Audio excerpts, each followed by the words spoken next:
তেওঁলোকৰ কোনোজনে খোজ কাঢ়িব নোৱাৰে, কোনোজনে আকৌ ক'ব নোৱাৰে কথা, কোনোজনৰ বাবে আকৌ অন্ধকাৰ এই পৃথিৱী। তথাপিও ৰঙালীৰ ৰংবোৰ যেন তেওঁলোকে অনুভৱ কৰিব পাৰিছে। ৰঙালীৰ ৰঙত বিলীন হ'ব খুজিছে তেওঁলোকো।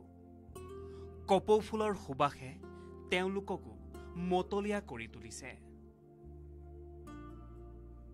ঢোল পেঁপা গগনাৰ মাজত গা যেন সাতখন আঠখন তেওঁলোকৰ। সাধাৰণ মানুহতকে কিছু পৃথক তেওঁলোক। শাৰীৰিকভাৱে সক্ষম এইসকল শিশু। নিজৰ দুভৰিত থিয় দি এপাক বিহু নচাৰ প্ৰবল ইচ্ছা থাকিলেও শাৰীৰিক প্ৰতিবন্ধকতাৰ বাবে কণমানিজনীয়ে হুইলচেয়াৰতে উঠি আহিছে বিহু নাচিবলৈ। প্ৰতিগৰাকী অসমীয়াৰ তেজত প্ৰবাহিত হয় বিহুৰ অমিয়া সুৰ। ঢোলৰ চাপৰ পৰিলেই মুখত বিৰিঙি উঠে এটি হাঁহি।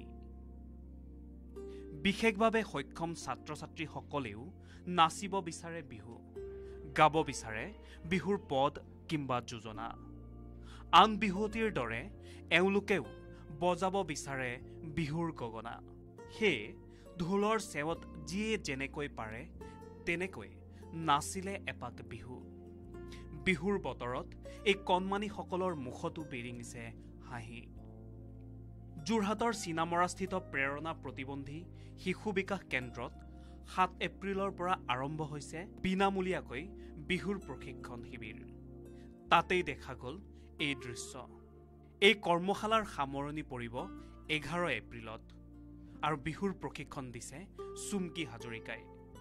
কৰ্মশালাখনৰ উদ্বোধনী সভাত উপস্থিত থাকে প্ৰেৰণা প্ৰতিবন্ধী শিশু বিকাশ কেন্দ্ৰৰ অধ্যক্ষা ছায়েৰা ৰহমান, বিছমিল্লা খান, যুৱ পুৰস্কাৰ প্ৰাপক শাস্ত্ৰীয় নৃত্যশিল্পী তথা কোৰিঅগ্ৰাফাৰ অঞ্জলি বৰবৰা বৰঠাকুৰৰ লগতে বহুকেইগৰাকী বিশিষ্ট ব্যক্তি। যোৰহাটৰ পৰা সপোন বৰাৰ ৰিপৰ্ট, লোকেল ১৮।